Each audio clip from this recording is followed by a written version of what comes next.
Hello and welcome. Today we are going to discuss the questions which pertain to international relations according to the UPSC syllabus in the Civil Service Main examination of this year 2021, and when we look at the question, there are certain interesting hints that are visible. Calling them patterns or change in pattern would yet not be correct. But we understand that the syllabus had only changed in 2013, and after that the UPSC has been asking questions in the new syllabus. So we understand that since it is less than a decade, we would see different ways in which UPSC would be asking questions in this examination. There is no surprise there. And the syllabus is so broadly defined by the UPSC that the apprehension that some students have at times that how can we relate it to the syllabus is not there, right? And now when you look at the questions broadly, in my view, if you identify one particular source and follow that particular source, that would be beneficial for your preparation. Again, expertise is not required. What is required is awareness. So one particular source that I could come across whose debates more or less cover the subject matter of the question has been Rajya Sabha TV or Sansad TV. There has been debate on Africa, there has been debate on Shanghai Cooperation Organization and AUKUS. All right. So basically, identifying any one source and sticking to the strategy of reading newspapers regularly is something that would be helpful generally in this examination, and that is something that is borne out by the questions this year also. Now, secondly, all these questions, the answers to them can be written in different ways.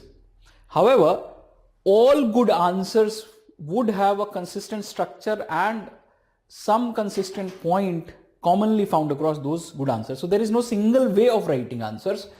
But more importantly, what is significant is that you have been regular and you are aware of the major developments well within the areas identified in the syllabus, from within the perspective of the interests of India and what is shaping India's interests globally, directly or indirectly. These few general points of awareness are important when you are going to write the answer. Now, most common difficulty in writing these answers is not the content in itself or the availability of content, but it is the small word limit that you have. So that again means that a good practice of writing answers, if you have been consistently writing answers, if you are focused on writing, would enable you to prioritize and then organize the content or the parts of the answer or the content in the parts of the answer. So what still is important is that you have a regular practice of writing. So if you apply this general awareness of what is important for India, what are the global trends which are affecting India's foreign policy, you consistently follow some basic sources, and then you continue whatever you read or watch. Don't be satisfied with that, but try and write it in your own words. These are some of the skills which would be valuable in this examination. Again, acquisition of a lot of sources is something that is going to be less and less productive in terms of return on investment. How much you read and then how much you apply it. So identify one source, read it, write, consistently have a writing practice, and be aware of the broad parameters within which international relations appears in this examination. So let's go to the questions one by one. And the first question, as traditionally has been the case, appears at serial number 9 for 10 marks. And when there is a 10 marker, the expectation is that you would be able to write the answer in 150 words. However, the subject matter is not differentiated whether it be 10 marker or 15 marker, which means that it may be as complex as a 15 marker, but still you have to write it in 150 words. So that in a way determines the competition in this examination. Those who can be satisfied with identifying a framework and sticking to it would be able to flexibly approach more number of questions and would be able to do justice with more number of questions, rather than those who would necessarily have a lot of knowledge, but when it comes to the implementation of it would face difficulties in time management or word management. So that's very key that UPSC is making clear, right? So let's look at the first question. If the last few decades were of Asia's growth story, the next few are expected to be of Africa's. Now it is a very common statement, no matter what source you are reading, it's a very common statement in the context of significance of Africa. All right. And then as the UPSC does consistently, this is a context statement, and in the light of this statement, ultimately you have to examine India's influence in Africa in recent years. So then it's very clear that it's not a question which is immediately expected in this examination, because we cannot find a big bang event or event that caught attention in the context of Africa taking place in recent times.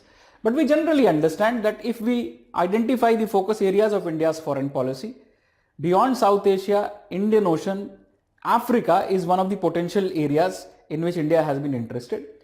And generally it is understood that this interest is on the basis of what India requires as of now. So Africa has a population of nearly 2 billion.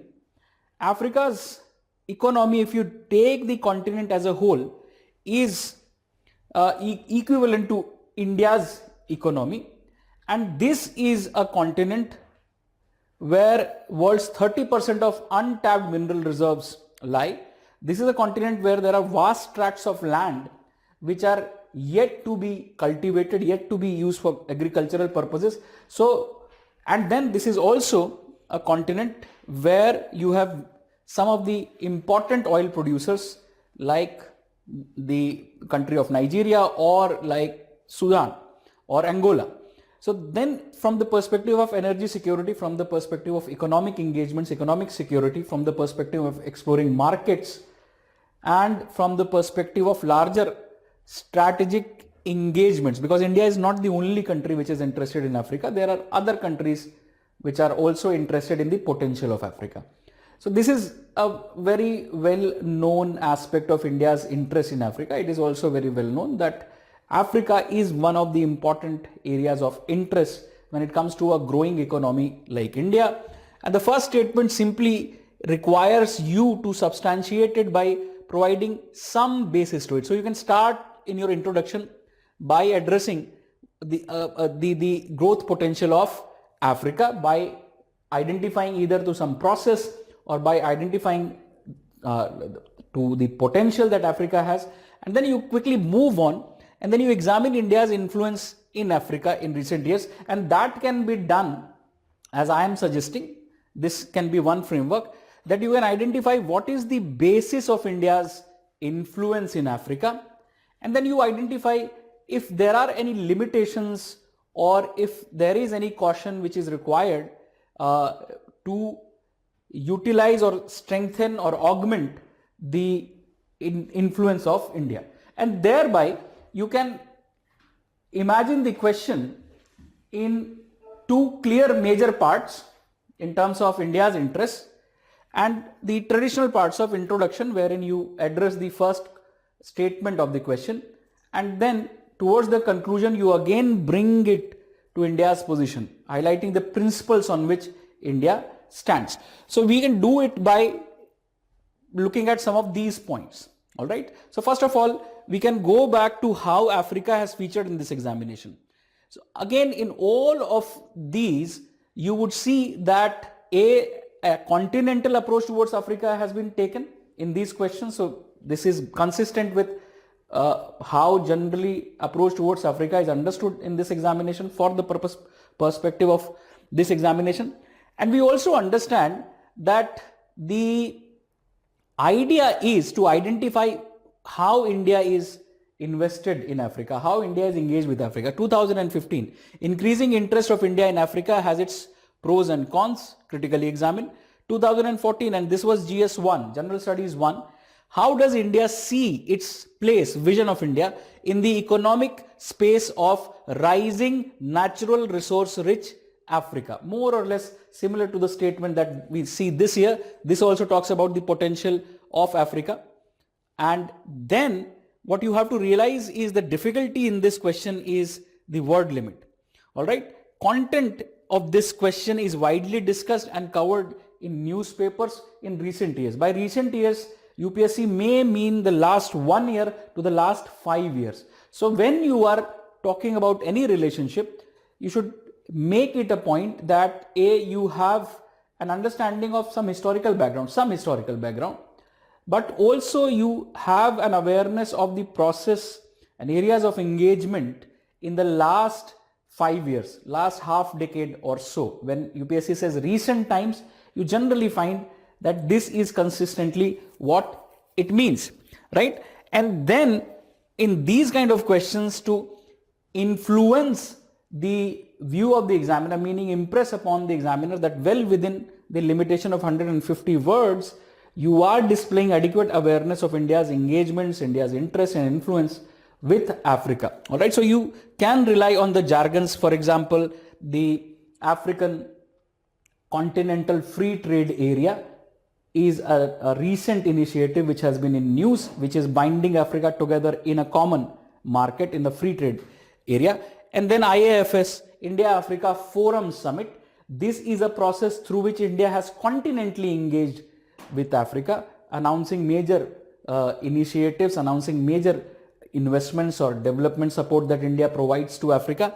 And then you have recent ideas emanating from official statements. So for example, the 10 principles of engagement with Africa that the Prime Minister had articulated while addressing the Parliament of Uganda 2 years back. So that's basically is something that you should try and reflect in this answer. If you have written the answer, just understand that if you have been able to mix and match some of the arguments with some of the facts, and if you have been able to be relevant in the context of what recently has been important, well, you have done a satisfactory job, right? Now, let's look at the parts then. You can start in the introduction by indicating to the potential of Africa. Either talk about the resource endowment, the demographic potential of Africa, younger population, the real income is increasing, at least that was a trend before 2020. 2020-21 are aberration in the sense of how COVID has affected economic performance, but Africa is a long-term story. All right. And then you can identify the fact, or you can begin with the fact that the African Continental Free Trade Area, based on an agreement which came into existence in 2018, and AFCTA was launched in the year 2021, binding together 54 countries of Africa in one single market. And according to various estimates, this means that in the year or two, by 2022, some estimates say that it would increase intra-African trade to the extent of 52%, meaning Africa is a growth story. If you look at either through resource potential, or if you look at through demographic potential, or if you look at through recent processes that Africa is or African countries are engaged in. So you can start by identifying the potential of Africa in different ways. Either you can start with the process of African Free Continental Trade Area, or you can include the resource endowment or demographic endowment of Africa. And then you identify the basis of India's influence. So since you are examining, one way of examining is breaking down different elements of what constitutes influence. So what is the basis of the influence? How can you demonstrate that India has influence? You can demonstrate it by highlighting the engagements that India has, consistent engagements that India has with Africa, and certain ideas which are part of India's historic image in this region, or certain factors which provide India a certain lead in terms of generating influence in Africa. So you can do so by looking at the historical basis of influence. So it has been on the basis of common experiences. It has been on the basis of shared solidarity and decolonization, or India spearheading the anti-apartheid movement at international forums like the United Nations. All right, or the African countries like Ghana being partners of India in the process of NAM. Historically, that is how India's image has been built in Africa. Or the fact that since the British colonizers were also active in Africa, and there was a process of migration generated by the process of colonialism, you would find that the workers or the families that migrated to Africa, that the Britishers took to work on some of the projects in Africa, constitute a large chunk of population of some of the countries like South Africa, more than 1 million people of Indian origin. And then you will find that the people of Indian origin are prominent part of economic and political life of some of the African countries like Africa, like Kenya.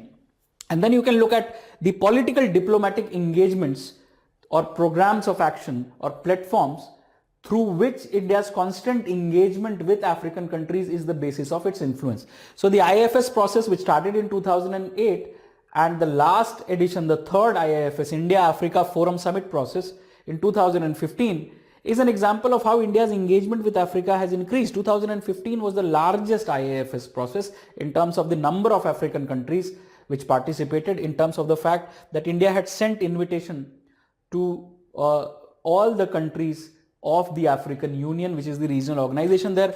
Or you would see that over the years, India's multilateral partnerships on important issues have involved countries of Africa. So engagement with this continent, even in terms of important dialogue platforms where some African countries are partners, is a way of showing India's influence. So one example is the India-Brazil-South Africa Forum.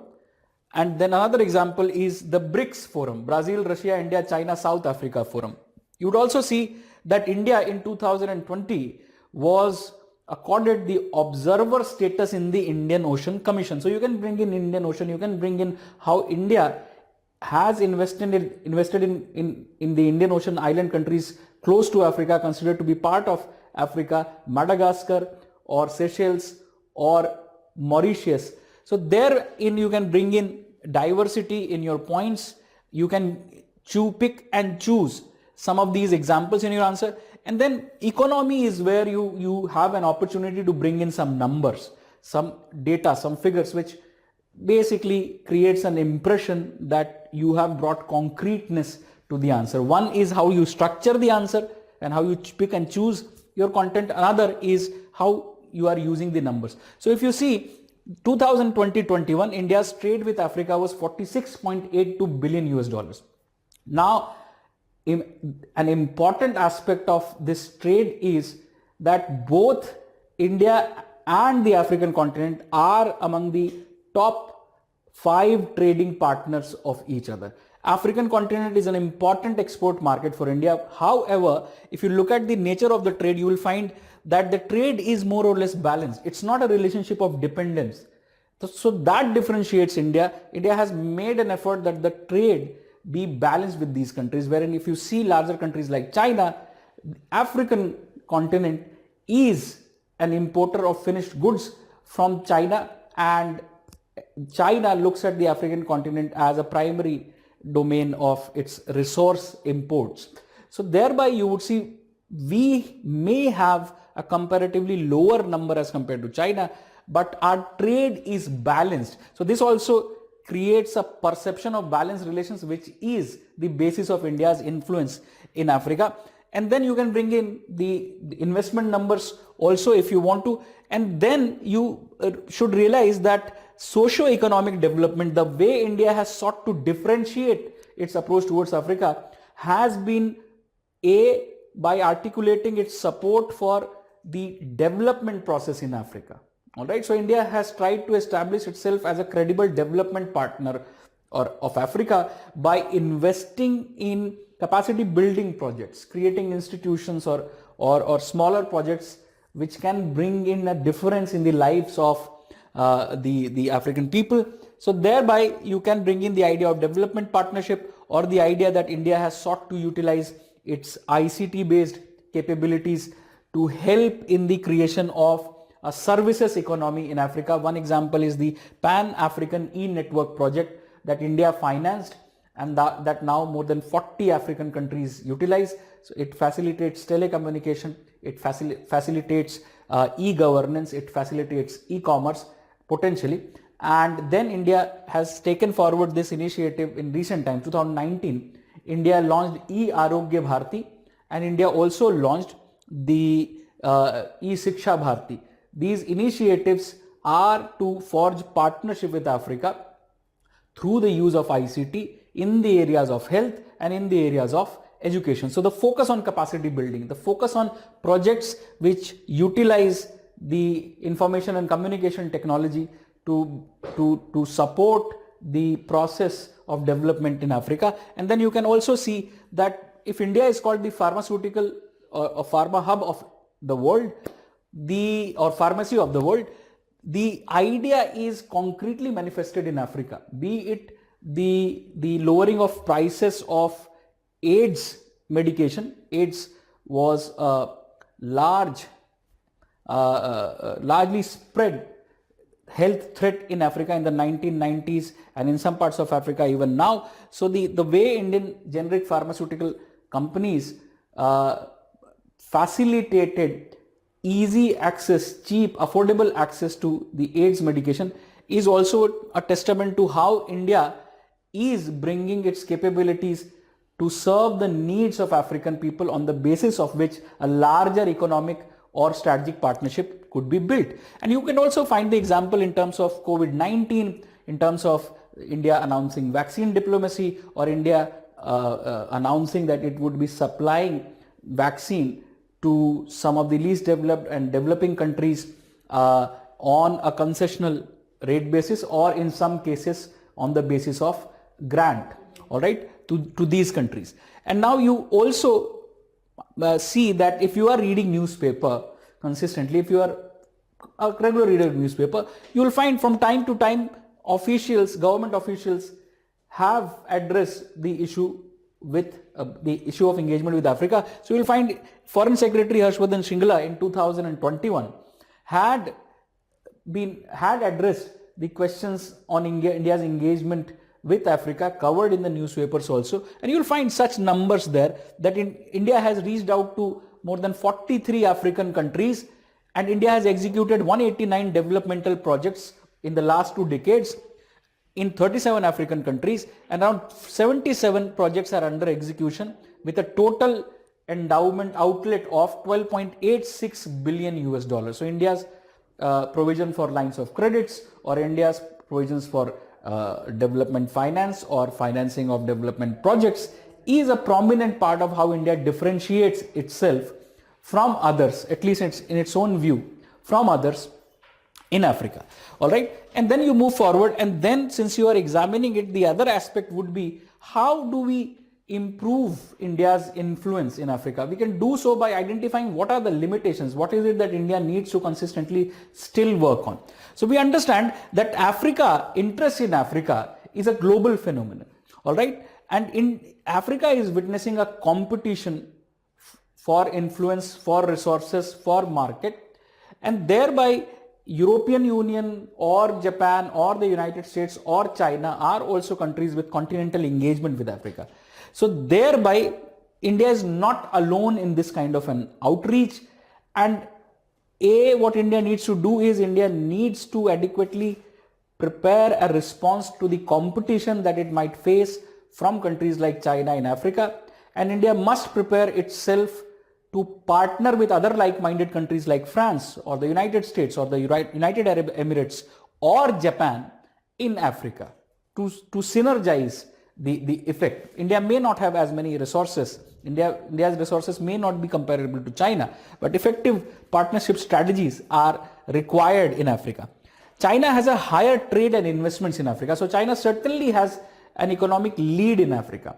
So addressing issues like trade finance or exchange of information about opportunities in India, in Africa, is something that India requires to do in order to fine tune its influence in Africa, specifically in the realm of economy, trade and investment.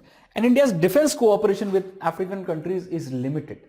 So when we are talking about defense cooperation, it is important to understand that what African continent today faces are some of the common issues that India also faces, like terrorism, spread of terrorism or transnational nature of terrorism.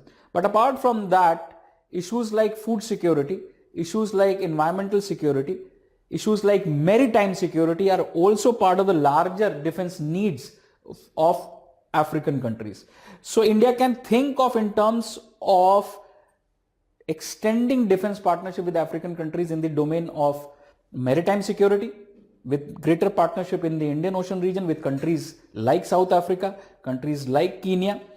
And India can also think of then extending its training support to the armed forces of many of the African states, which would be keen to utilize the training facilities that India has.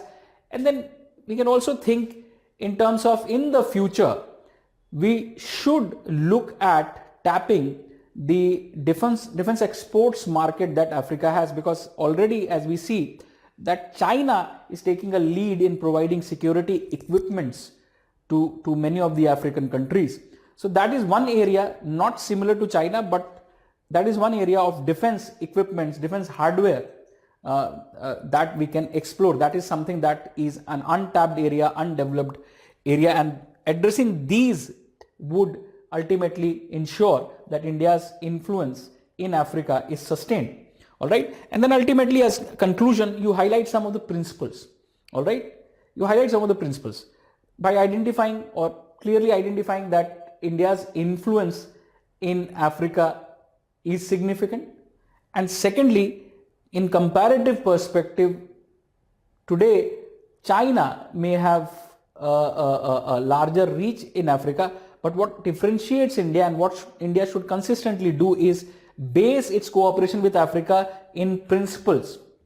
And thereby you can quote the Prime Minister, the 10 principles of cooperation with Africa, which highlights the consistent ideas that A, India's cooperation with Africa is free of demands. B, India's cooperation with Africa is guided by the needs of the African countries. You don't need to write these detailed points, but a mention of 10 points of the Prime Minister, 10 points of engagement, 10 guiding principles of engagement with Africa from Prime Minister's speech in Ugandan Parliament. So then you would be able to highlight that how India seeks to differentiate itself on the basis of serving Africa's needs, on the basis of the cooperation not being demand driven, on the basis of the fact that India seeks to have a balanced relation with Africa, not a relationship of dependency. So this is the process that you have to track in this question. You can include many of the other aspects. For example, in 2017, India and Japan had announced the Asia-Africa Growth Corridor. Now it could have been, or it was visualized as a response to the needs of African countries for infrastructure investment, partnership between Japan and India, and also as a response to China's BRI. So those can also come up as examples in different parts of the answer, structuring, identifying some basis on which you are going to examine. So for example, here the suggestion is identify or clarify sufficiently what constitutes India's influence, and you can do so through identifying areas of influence, bringing some important examples or numbers.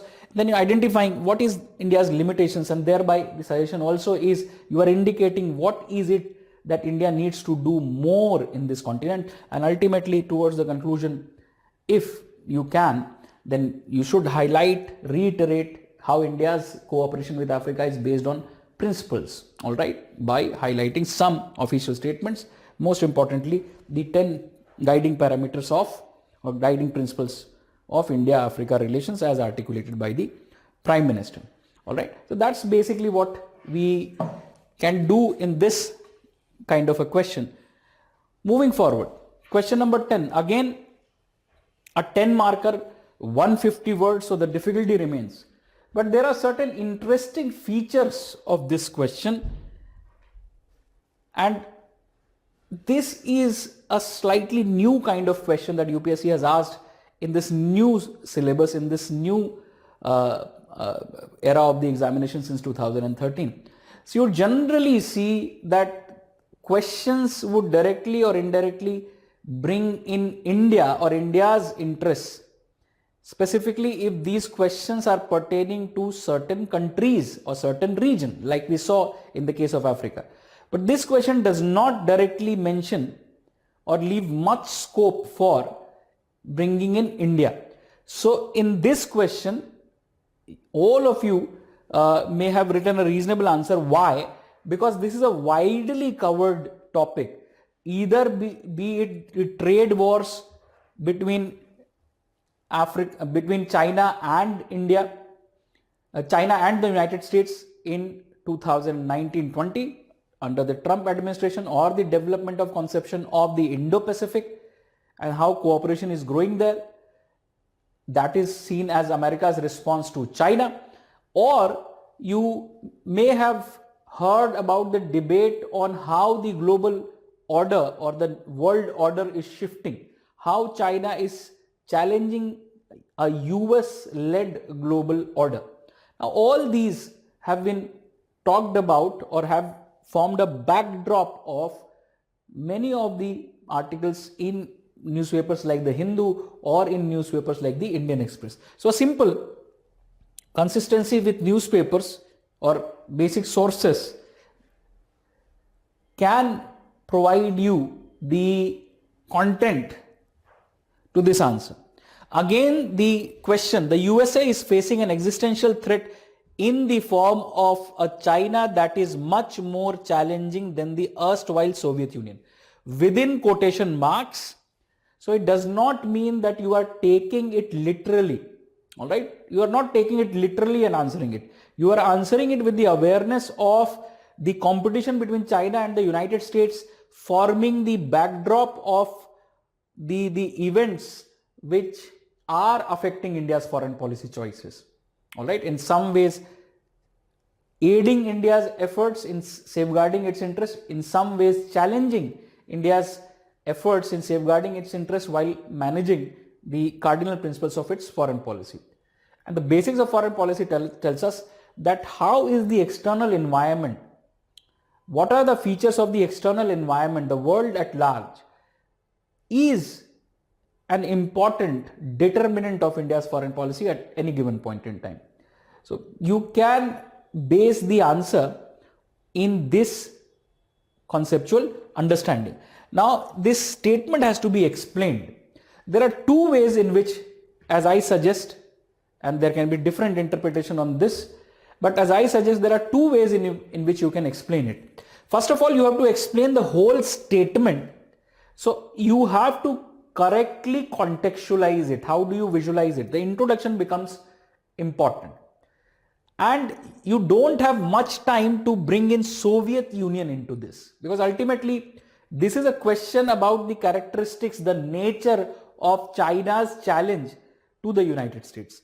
So ultimately the idea is that while the Soviet Union posed an existential threat to the United States, was a significant challenge to the United States in the Cold War era, and one of the manifestation in this was the nuclear weapons capabilities and the launch vehicles that the Russians had. So they had a clear parity with United States in this domain, and thereby you would understand one of the things that was a key part of the understanding of how balance is maintained in the Cold War era in the form of MAD, mutually assured destruction. All right. So these kind of terms were very popular in the context of the Cold War, and that generates an understanding that you understand how we can identify USSR constituting a challenge to United States in the past. Today's challenge is China. While China has nuclear weapons, China's capabilities are much more far-ranging technologically in terms of economic attributes as compared to the USSR. So by bringing in diverse ways in which the Chinese are posing a challenge to American interests, you can, in my view, do justice to this question. All right. The statement is in inverted commas. It is referring to an important phenomenon that is shaping global developments in recent times. An awareness of that is required, and an awareness of the fact that these are systemically important countries. Their conduct is either an aiding factor or can be a constraint on India's behavior. And certainly in the case of China, it is very clear that China also poses a bilateral challenge to India. All right. So now let's look at some observations on this question. It's a deviation from past questions. We cannot as yet call it a trend because this kind of a question has been asked for the first time. It is not a deviation from the trend. It is well within how UPSC broadly defines the syllabus. It is different because it does not have a mention of India's interests. And then you would see that if you look at the syllabus, the inclusion is justified either at looking at the syllabus which says bilateral, regional and global groupings and agreements involving India or affecting India's interests. So you can look at this US-China engagement in terms of an important bilateral grouping globally. Remember, China and United States have significant trade relations, still have intact diplomatic relations. So conceptualizing it as one of the important bilateral groupings should not be difficult. All right. In the past, there have been talks of G2 grouping of China and United States dominating world politics. There has been talk of Chimerica. All right. So then the understanding the syllabus and how widely it shapes or frames the issues of international relations, you understand that one consistent area of focus is India's foreign policy, that you should look at the world from the prism of India's foreign policy, what is important for India. All right, so you would realize that US-China rivalry is also directly or indirectly important for India. And secondly, you understand that it is a relationship, China and the United States, that is in the future also, in the coming time also going to constrain India's foreign policy choices, all right, shape India's foreign policy choices, right? And then the question does not have to be read literally. It has to be interpreted in the form of globally important strategic phenomenon, as I said, which is shaping India's choices. And then you can look at the idea of an existential threat in different parts, in terms of military, in terms of technology, in terms of global order. And by doing so, you may structure your answer in this form. In the introduction, you can start, since you have to bring in USSR in some ways without investing too many words on this aspect, you can bring in the era of Cold War. All right. So Cold War was defined by ideological and material rivalry between United States and China, in which both of them posed existential threat to each other. All right. This era was defined by conceptions like MAD, mutually assured destruction. So this is an idea of how these two countries, USSR and United States, posed existential threat to each other. And then you can transition to what is being called as New Cold War or Cold War 2.0. Cold War 2.0 or New Cold War similarly is defined by the shaping rivalry, competition and contention between United States and China, and thereby you can trace it in some of the foreign policy formulations which have been in news in recent times. Either US policy of pivot to Asia a few years back, when the US started seriously thinking about shifting its focus to the Pacific, President Obama's administration adopted an approach of pivot to Asia, that they would be now bringing their focus in Asia, within Asia, and that was a reference to China, and they had decided that they would bring in their focus to the Pacific in terms of relations, in terms of their military resources. You can also see the development of this conception in the idea of Indo-Pacific, how prominently Indo-Pacific started appearing in United States foreign policy formulations. And then in recent times, US strategic documents, national security strategy documents of the United States have very clearly identified China as constituting an important and perhaps the foremost threat to the United States.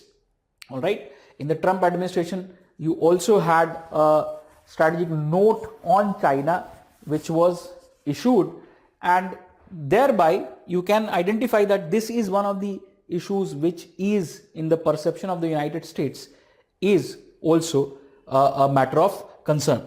And then you can talk about different kinds of threats. So the easiest way in which you can even literally cater to the idea of China posing an existential threat to the United States is by pointing out how China is also within the NPT, one of the 5 de jure nuclear countries. So China's nuclear arsenal or China's delivery systems, ICBMs, are in many senses a existential threat to the United States, right? Not completely, because China yet has to develop sufficient capabilities to strike American targets or to bypass American defense systems, but still the possession of nuclear weapons is clearly an indicator, and China being a traditional nuclear power still is an indicator of how it poses a existential threat literally to the United States.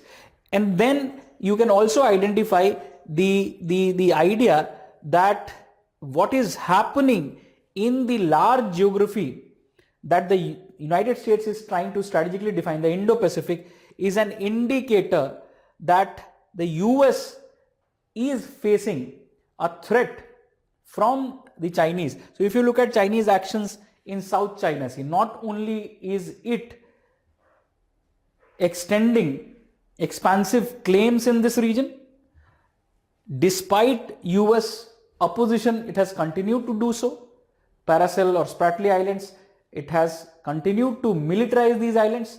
The United States has conducted FONOPs or freedom of navigation operations, but China has responded by deploying anti-access and area denial weapons. So the way China is positioning itself in South China Sea, the way China is regularly declaring ADIZ, Air Defense Identification Zone, in Taiwan, to which the United States has had a traditional commitment, the way China has suppressed dissent in Hong Kong, the way China has extended claims to the Japanese islands of Senkaku, which the Chinese called the Diaoyu, is an example of how Chinese action is a threat to the traditional US military alliance in this region, its allies and partners in this region, its traditional position in this region, to its military supremacy globally, and then it is also a threat to US troops which is located in this region. So you would see Japan stations American troops on the island of Okinawa. So that is, in terms of real life, in terms of presence of human beings, a way in which you can display the Chinese threat to the United States. Now, moving forward, the Chinese are now in the mode of challenging some of the global rules which are not suitable to its interests. China is globally defining its interests, and China is also interested in shaping the global rules or rule-making institutions. So this is a challenge to American-led global order. Now, the fact that the global order in many senses after Second World War was influenced, shaped and guaranteed by American leadership, this challenge is a challenge to American leadership, and thereby indirectly also is a challenge to America's interest, because United States had benefited so far, had been one of the most important beneficiaries so far of the existing post Second World War world order. You can see this challenge in terms of how China is unilaterally extending the Belt and Road Initiative, and how the US is criticizing it for violation of certain internationally agreed principles, or China's violation of the United Nations Convention on the Law of Sea in South China Sea is again an example of how China is challenging the existing rules or interpreting it in such a way that suits its own interests. And that is something that consistently the US opposes. And you can also see the developments at WHO, World Health Organization, in the context of COVID-19, or at the WTO, World Trade Organization also. You will find that China is asserting itself at these forums, and this is a challenge to the global order, challenge to American-led global order, challenge to American hegemony or supremacy. And then you would also see that America's economic interests are also directly challenged by the Chinese, in the way that China gradually is one of the largest creditors to the United States. So in 2021, if you look at the idea of China holding US national debt, so China had been holding 1.065 trillion US dollars, or about 3.68% of the total debt that the United States has in terms of sovereign bonds. And this is only second to Japan. All right. So then the way China has engaged itself in the economy of the United States is also a complex factor, which means that the United States does not have many viable options to thwart Chinese challenge, it seems, in many extents. If you look at the PPP basis, China's GDP figure are larger than the United States. All right. So you are also witnessing that how China, and here it is different from the USSR. USSR was economically limited as compared to the United States. China is gradually creating a parity with the United States. Through its strategic interventions, it holds large amount of US debt. It also then has taken advantage of trade with the United States. So you would see in the Trump administration, or even today, the trade deficit that the United States has with China was a major indicator of the challenge that the Chinese posed to the United States. And the trade wars, escalation of tariffs, also did not yield major results. So in a sense, you would find that in some ways, the US has been limited in thwarting the expansion of Chinese influence, which is a direct and indirect threat to its interest. And you can also see that the Chinese pose a challenge to what American call American way of life, American values. China, a few years back, the economist had used this term, sharp power. It simply refers to the fact that how authoritarian countries, authoritarian powers are meddling into the democratic process of democratic countries. So China in itself being an authoritarian state, a single party ruled state, and United States defining itself as a proud democracy, there is a competition which is shaping up in this domain also. You can also look at the idea of how China's cyber security capabilities, the capability of engaging in espionage, the subject matter of the Huawei case, is also a relatively newer kind of threat that China poses to the United States, not so much present in the era of the USSR, right? So through some of these examples and providing diverse ways in which China poses threat to the United States is something that you can do to write a satisfactory answer. And in the conclusion, you can bring in the comparative factor that while in the past the USSR posed an existential threat to the US through its traditional military strength, the Chinese challenge is different in nature in the sense that it is not only in the field of military, it is not only through traditional weapon system, but it is through diverse ways, multi-layered ways in which China seems to be constructing its strategy vis-a-vis the United States. And you can also try and bring in India towards the conclusion, as you could see that the growing assertion and aggression of China therefore is becoming a basis of convergence between India and the United States. All right, just an indicative conclusion in terms of India is something that you can think of as bringing closure to the demand of this question. Now,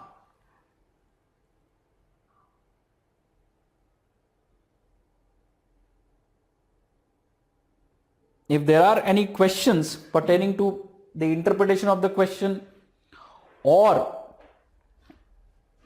some of the aspects that have been discussed as part of suggested answer or opposed to the answer to this question, please feel free to send them.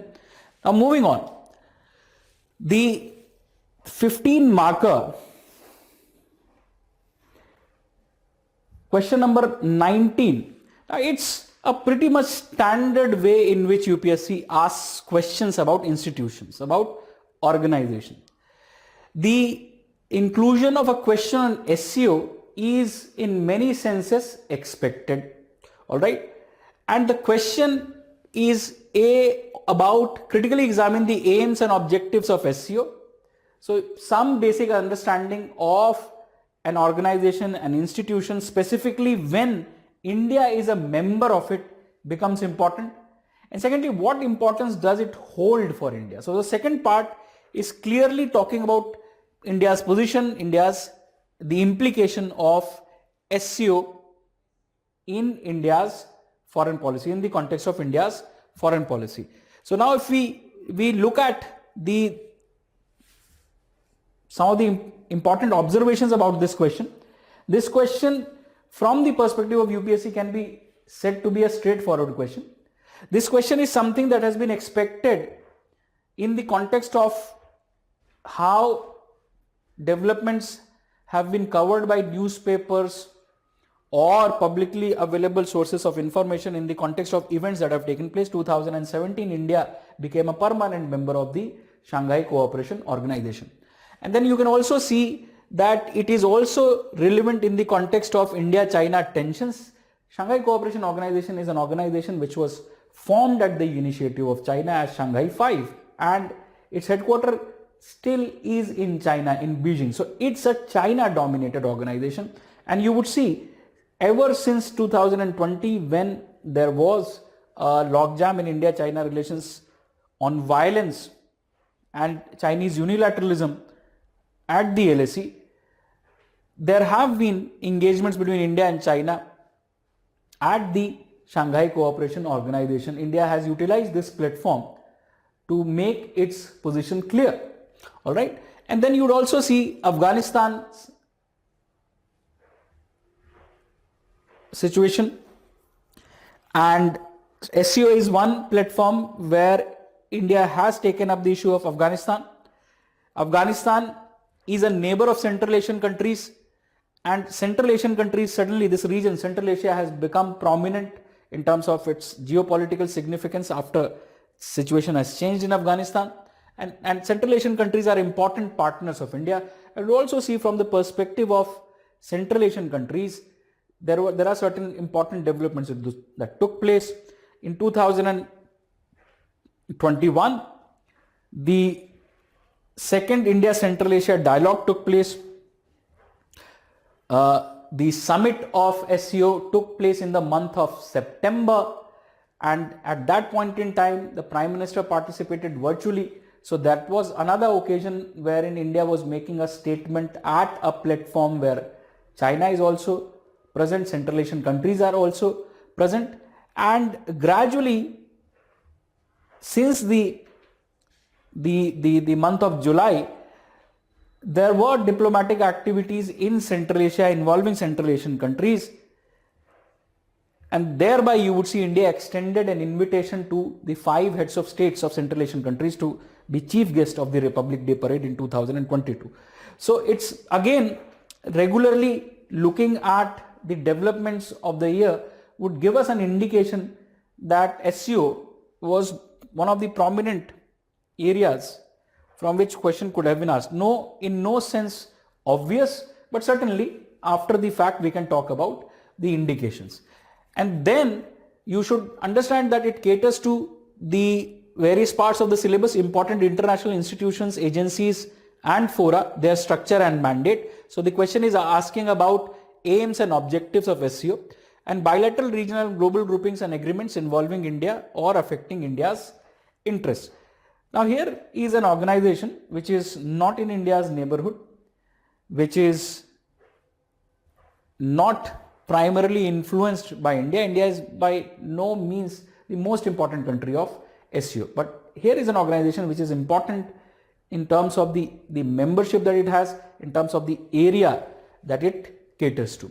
All right. So broadly, the first part has to be some background of the SCO, that it was formed in the year 2001 with its headquarters in Beijing. Its membership has gradually increased to involve 4 Central Asian countries, Russia, China and 2 South Asian countries, India and Pakistan. So that is obvious expectation that since the information, the organization is not has not been detailed in the question itself, so then in the introduction some background of the SCO. And if you look at the aims and objectives of the SCO, it was primarily set up as part of the process in 1990s when Central Asian countries emerged as independent countries, and their difficulties in state building, their security challenges were seen as larger regional security threats by Russia and China. So there has been a Russia-led process to create security arrangements in this region. China was also concerned about this region because it shared borders with Central Asian countries, specifically in the area of Xinjiang. And then what you would see is that the primary aim of this organization was to address the issues of stability, instability across the borders in this region, in the Eurasian region, as the Shanghai Cooperation Organization would call it. And gradually its aims were expanded to include wider cooperation, political, economic and cultural, but primarily it was focused on security situation in the region which is called Eurasia. And then it is based on the Shanghai spirit. So these kind of terms like Shanghai spirit establishes some of the principles on which the SCO says that it would operate, right? Like equality, like mutual benefit, like consultation.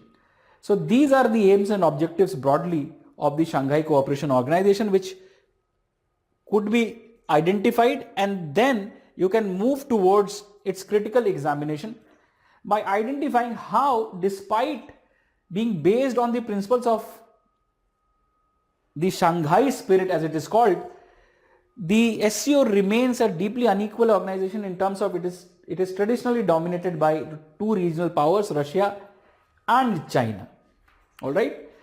Secondly, you can see that though its focus has expanded to include areas like economy, to include areas like culture, primarily its focus has remained on security.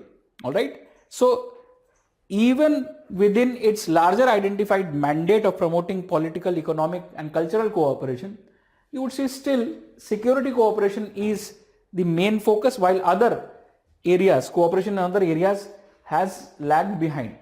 You would also see that Shanghai Cooperation Organization includes countries with diverse interests and differences.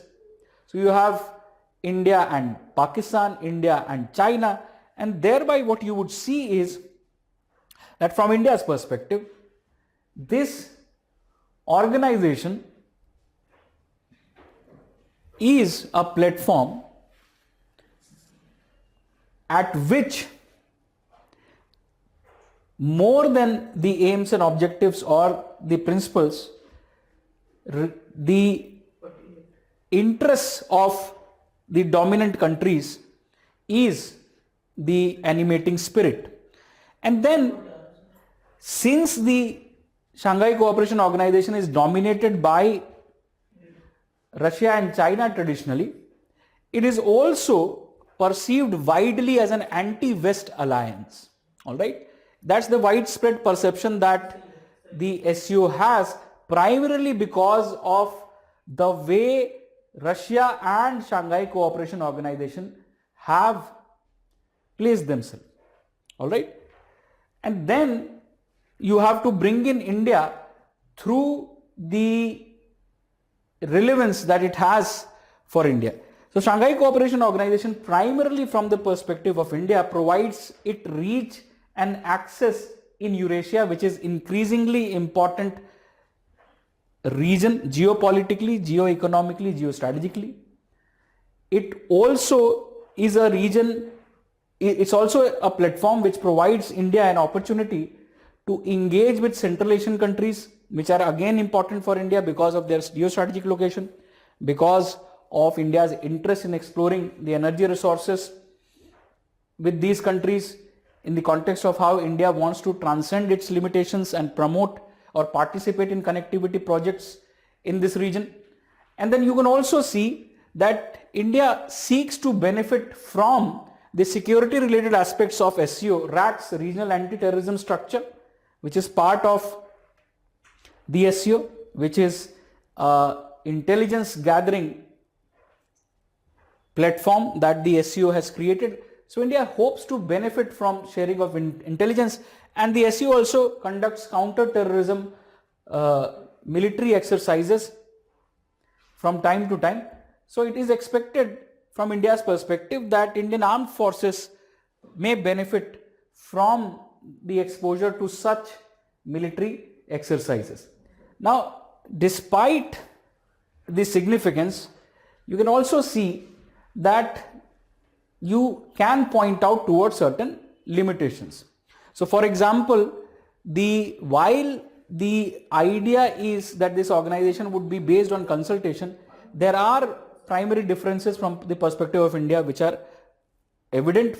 For example, in the consecutive summits, in the declarations associated with those summits, the other members of the SCO, Shanghai Cooperation Organization, have continuously endorsed BRI, Belt and Road Initiative of China, while India has stayed away from that part of those declarations. So there are differences on the approach towards some of the major issues like the Belt and Road Initiative, or even when it comes to approach on terrorism, while there is a larger commonality in understanding that terrorism is an important issue, or counter-terrorism is an important area of cooperation, the primary focus of Shanghai Cooperation Organization is terrorism in the immediate vicinity, Central Asian countries, or affecting the primary members of this organization, Russia or China, wherein India's primary focus or specific focus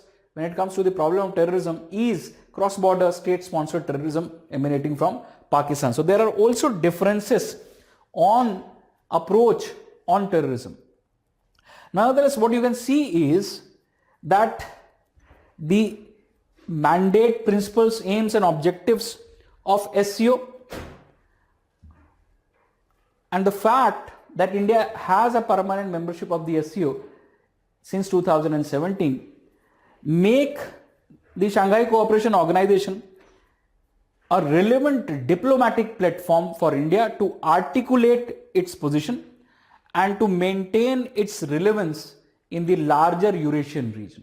All right, so you can open up this question from specific parts of detailing the background of SCO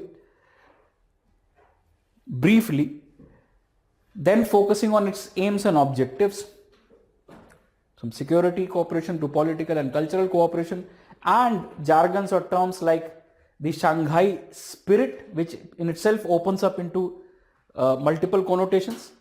And then ultimately you have to, in terms of critical examination, you have to bring in certain realities. So first part is about principles. The second part is about realities.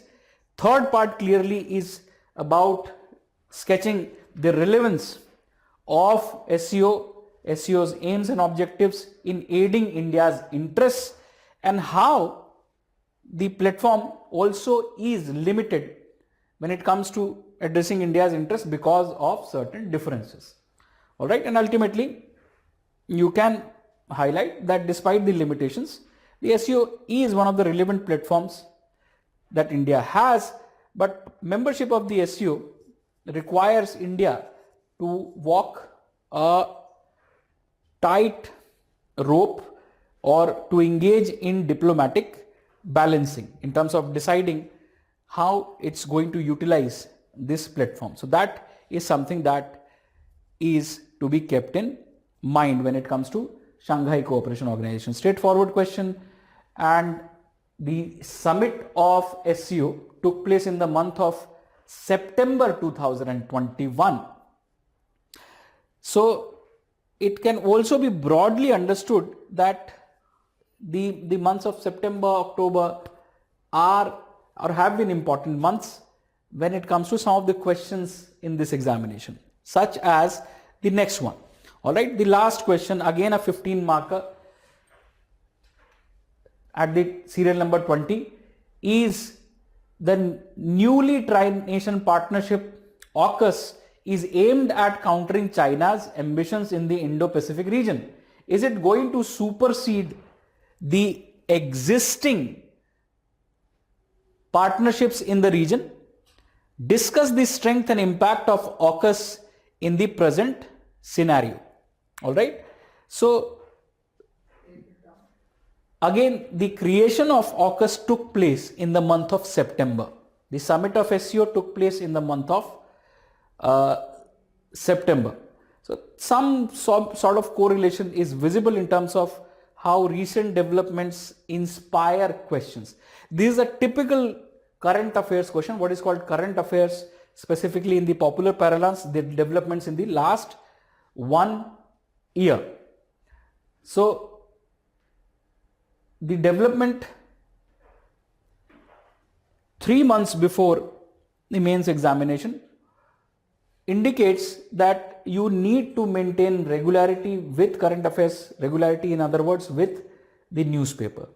The first part, not within inverted commas, it simply is stating the fact, all right, which is widely shared. The tri-nation partnership AUKUS is aimed at countering China's ambitions in the Indo-Pacific region. It is widely understood like that. So it is indirectly setting the context.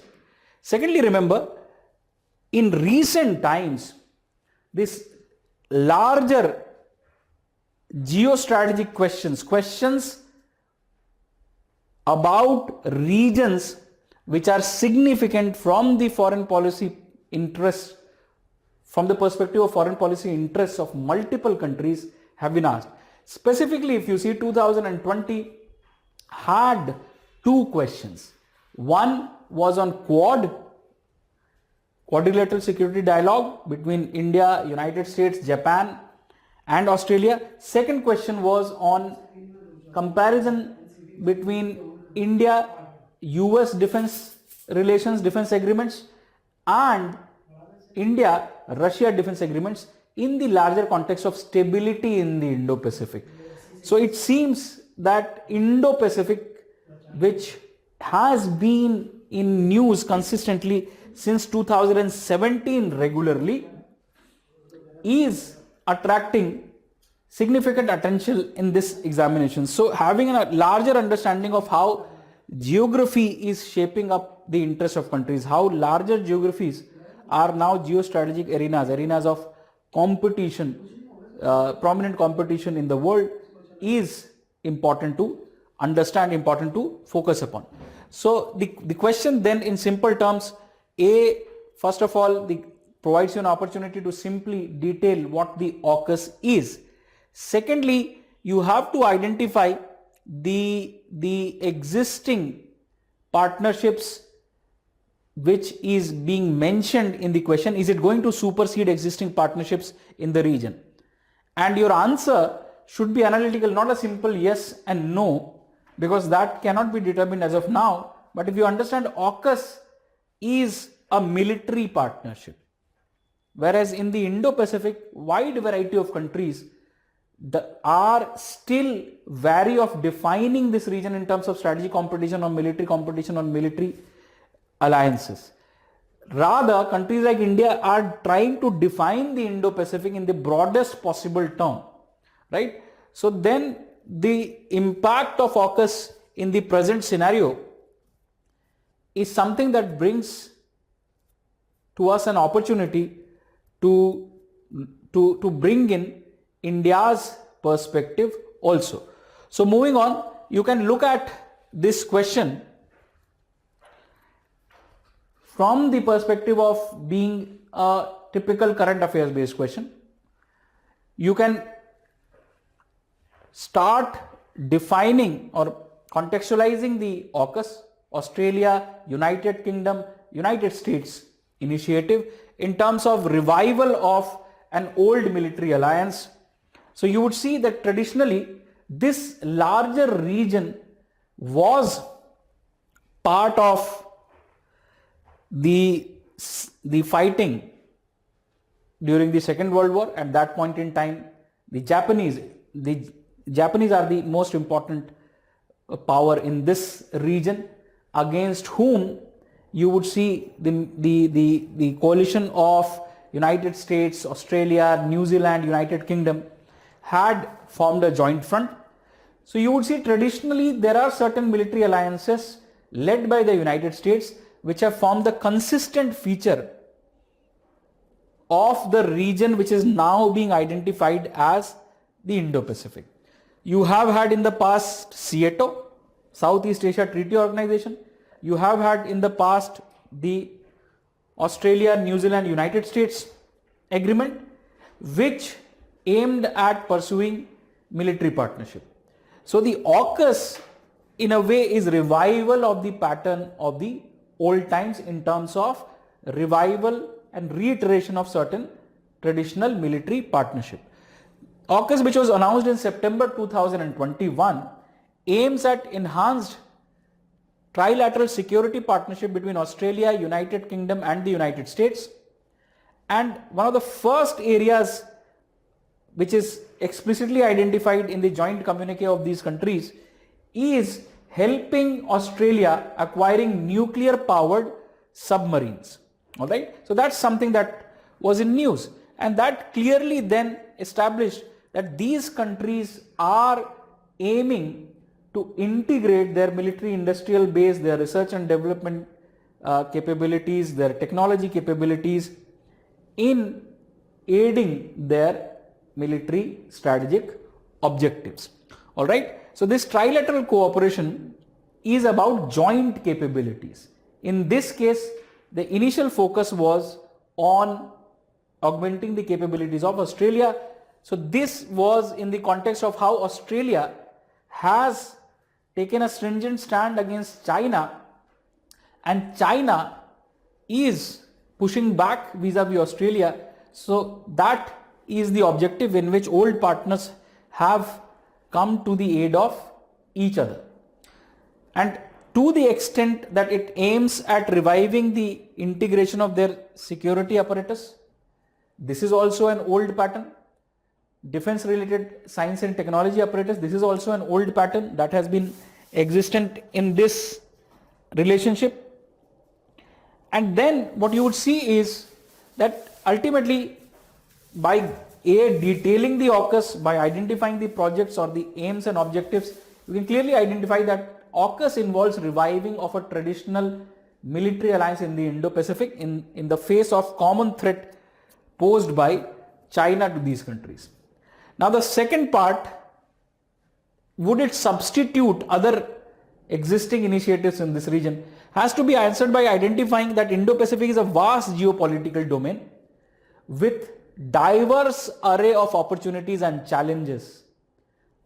Now, the mechanisms in the Indo-Pacific which have traditionally existed or which are being thought about also are catering to these diverse views. So you would see East Asia Summit as a strategic dialogue, or RCEP as an economic partnership, or Quad as a dialogue between the 4 important democracies of the Indo-Pacific, or APEC, Asia Pacific Economic Cooperation, which is an organization of economic cooperation between the countries of the Pacific littoral in Asia and in North America and South America, or India's own IPOI, Indo-Pacific Oceans Initiative of 2019, are visualizing a wide-ranging basis of cooperation, and they are against defining the cooperation in the Indo-Pacific or the future of the Indo-Pacific in simple military or strategic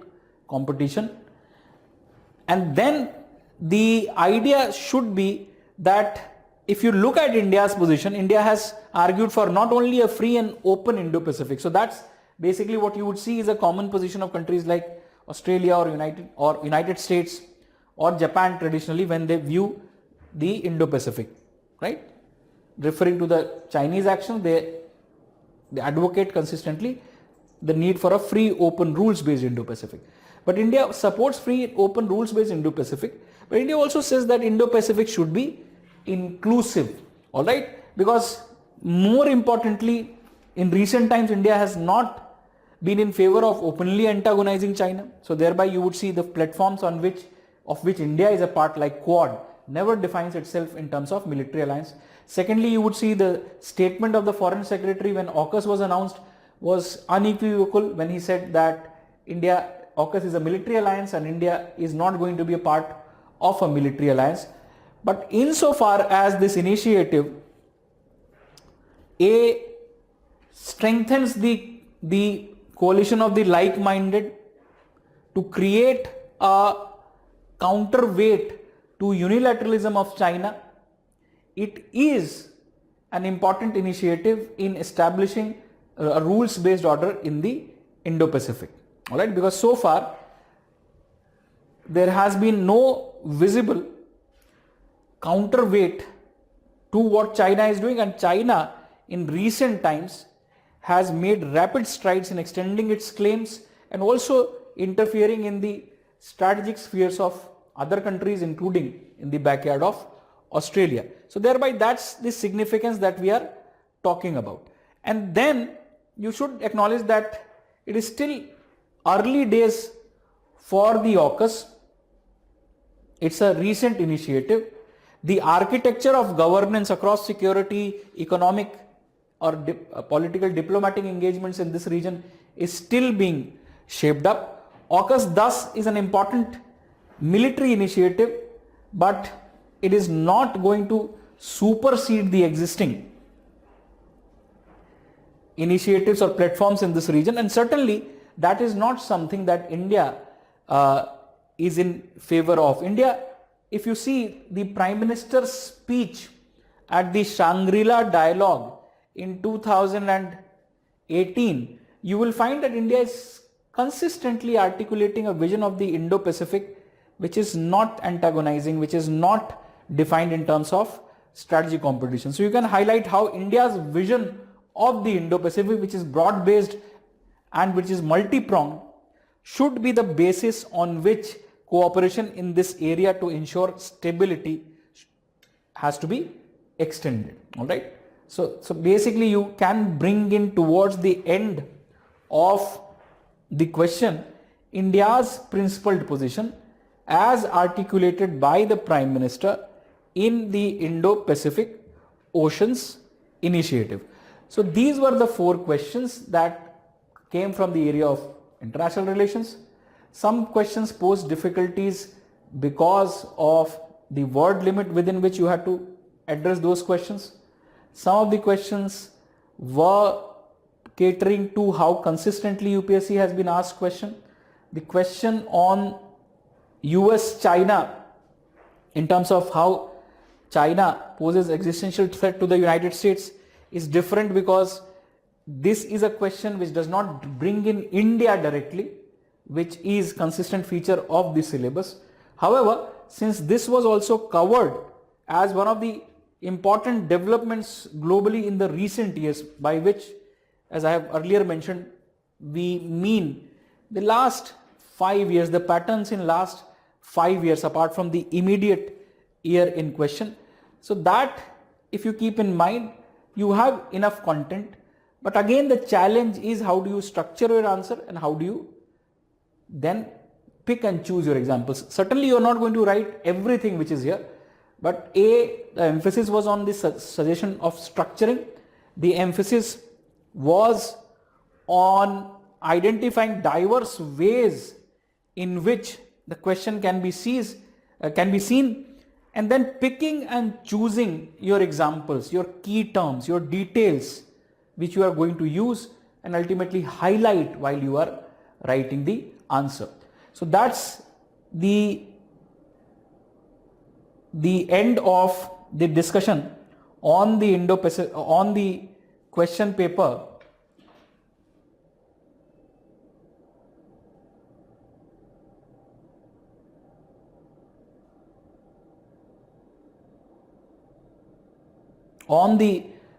paper of this year's mains examination. This year's mains examination then is indicating towards not only keeping an eye on what is important for India directly, but also looking at some of the wider developments which are indirectly linked with India's prospects in a world which is increasingly described as in flux or witnessing a change. And one of the features of it is larger geostrategy competition that is shaping up between Russia and the United States, between China and the United States, and how the rest of the world, depending on their own interests, depending on their own principles and position, is responding to these larger developments. So that's the idea that you should carry forward while preparing for international relations, following a consistent source like Rajya Sabha TV.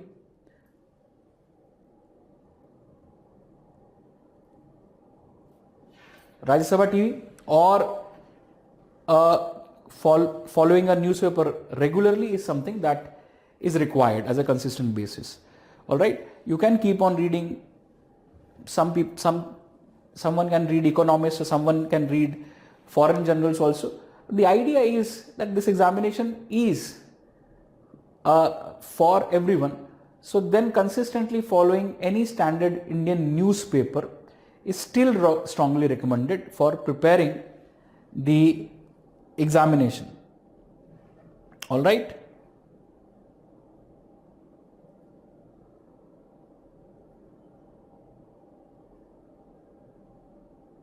Let's see if there are any questions.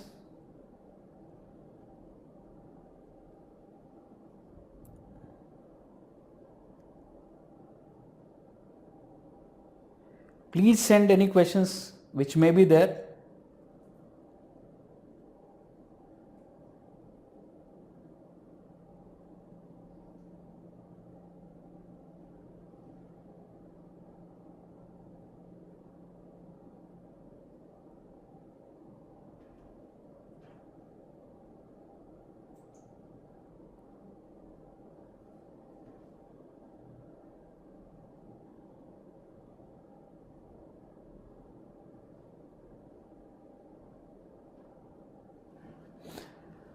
So that would be the end of the discussion today.